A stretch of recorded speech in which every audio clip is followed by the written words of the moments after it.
I think an important approach to ensuring student learning is breaking the power differential between the tutor and students.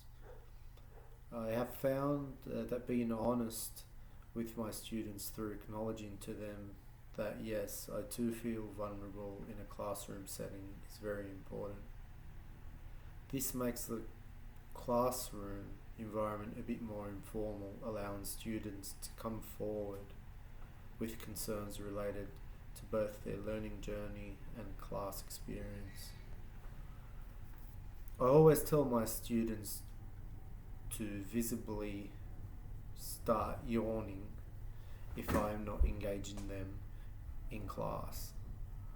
That works, and it has worked in my classroom. But it's really based on building that rapport with students. I see feedback as a conversation. It is a conversation between the student and the teacher. Any feedback provided by the student should be actioned, and in the same way, any feedback provided to the student should be actionable. I first started teaching in 2015.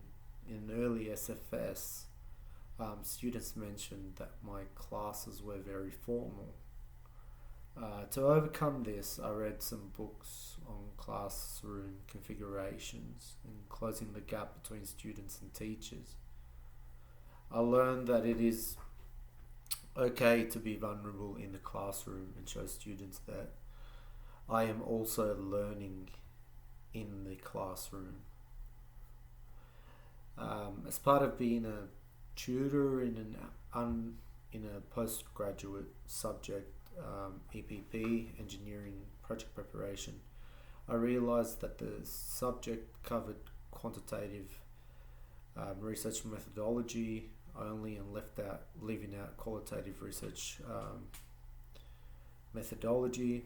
However, students were interested in tackling projects that required a qualitative approach.